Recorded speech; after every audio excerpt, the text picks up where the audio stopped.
Olá, sejam todos bem-vindos ao nosso programa Cabalá em 10 minutos. Eu sou Marcel Fernandes, professor da Escola de Cabalá Brasil, e aqui é o lugar certo. Hoje quem manda para nós a questão é Eudson Lima. E o nosso amigo Eudson diz o seguinte, ou pergunta o seguinte: qual o objetivo do Criador ao criar Adão? Pois é, uma pergunta simples, né? Bastante objetiva, né? Reduzida até no conjunto da quantidade de palavras, curtinha, mas é a pergunta de $1 milhão.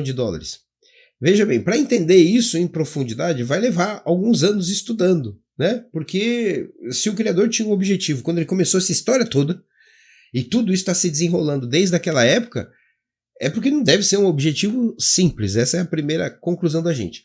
Mas se a gente quiser sintetizar a coisa aqui para tentar dar uma resposta para você, vamos entender aqui o seguinte. Primeira coisa, a gente não deve pensar que Adão foi o primeiro homem a ser criado, ok? A palavra Adão comumente é traduzida por homem. Adão não é exatamente um nome, né? Mas é como se fosse um substantivo que significa homem, ok? Mas cabalisticamente tem outros significados, tá? No hebraico existem 4 palavras para designar homem. Adão é uma delas, existem outras 3, ok? E, evidentemente, espiritualmente, cada uma dessas 4 tem, digamos assim, uma potência ou um nível espiritual que é representado por esse nome. Segundo, se Adão não é o primeiro homem, o que ele é, afinal, de uma maneira evidentemente muito resumida? Adão é, em última instância, de uma forma simplificada, a alma humana. Não a sua alma, não a minha alma, não a alma dele ou dela. A alma geral da humanidade. A alma a partir da qual todas as outras almas se ramificaram, vamos dizer assim, ou se fragmentaram.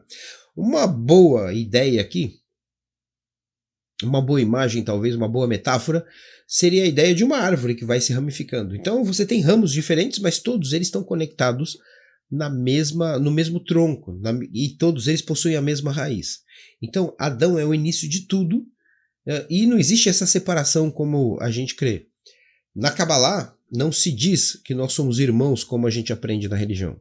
Na Kabbalah a gente vai entender gradualmente que nós somos literalmente a mesma pessoa, ocupando corpos diferentes em tempos diferentes e no fundo, a gente está apenas nos relacionando conosco mesmo. Tá bom? E, além do Criador estar em volta e dentro de cada um de nós orquestrando tudo isso. Ok? Mas Adão é isto. Adão é a alma geral da humanidade, a alma única que foi criada. Agora, quando a gente pensa em objetivo, a gente já explicou isso em algumas ocasiões. Vamos entender aqui. O Criador é tratado pelos cabalistas como o desejo de doar. A bondade pura, a doação pura, uma expressão de alguma coisa que sai sempre, algo emana sempre de dentro dele para fora. Se a gente fosse tentar encontrar uma palavra que não é verdadeiramente suficiente para definir o Criador de forma alguma, mas uma palavra muito comum que a gente associa com ele é amor, porque ele está sempre dedicado a fazer bondade para os seus filhos, fazer bondade para aquilo que não é ele próprio.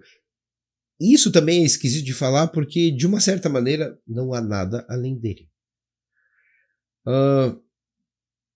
Por outro lado, né, no outro extremo, existe a criatura, ou Adão, ou essa alma, que é definido pelos cabalistas como um desejo de receber. Portanto, tem o polo oposto do Criador.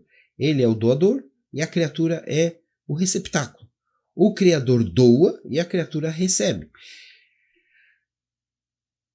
Se a gente pudesse dizer assim que existe características no Criador, mesmo a gente tendo cuidado para não atribuir nada humano ao Criador, fica muito difícil para nós imaginar o que seria ou como seria o Criador sem as características humanas, né?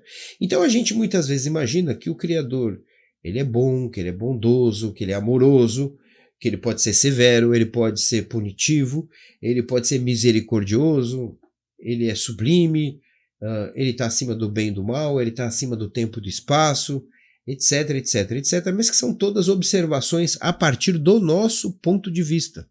Elas não correspondem de forma alguma à essência do próprio Criador, porque essa essência nunca foi atingida por ninguém.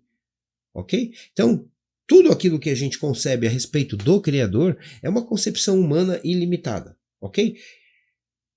Dito tudo isso, então a gente tem essa concepção humana ilimitada daquilo que a gente entende como Criador, salvo aí, entendendo aí que não é exatamente o que ele é, e a gente tem do outro lado a criatura, que a gente sabe muito bem o que somos nós. E isso são dois polos opostos de tudo que existe, o Criador de um lado e a criatura de outro. Se a gente levar em consideração, né, deixar de lado um pouco, de que a gente não é muito preciso, ou é impossível ser preciso para definir o Criador, porque isso é impossível, vamos entender o seguinte: se ele é bom, se ele tem amor, se ele é sábio, tudo aquilo, todas essas qualidades só podem se realizar quando elas são entregues a alguma criatura, que não pode ser ele mesmo, que receba esta bondade, que aprenda com esta sabedoria, que se submeta a esta superioridade. Tá me entendendo? Por quê? Se a gente disser que o Criador é o Criador, mas nunca criou nada, é como dizer que alguém pode ser pai sem ter um filho, que pode ser um escritor sem escrever nenhum livro. A condição de Criador pressupõe que exista uma criatura.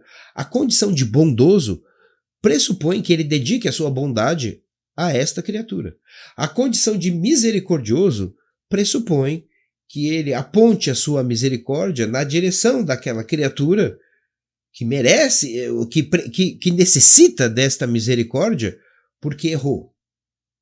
Se ele é infinito, se ele é eterno e se ele está onipresente o tempo todo, isso vai pressupor que há de existir tempo, há de existir espaço e há de existir lugar para que ele seja onipresente.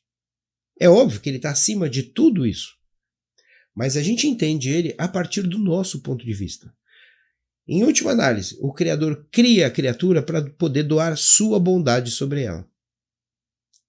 Desta maneira, não só ele satisfaz a criatura que recebe essa bondade do Criador, mas também realiza a sua própria qualidade de ser criador, doador e bondoso.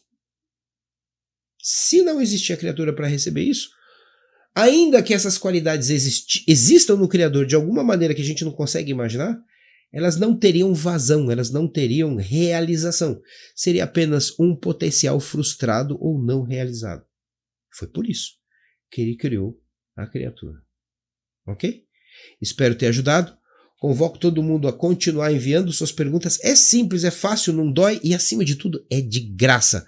Coloca a sua pergunta aqui nos comentários desse vídeo e eu vou responder em algum programa Kabbalah em 10 minutos.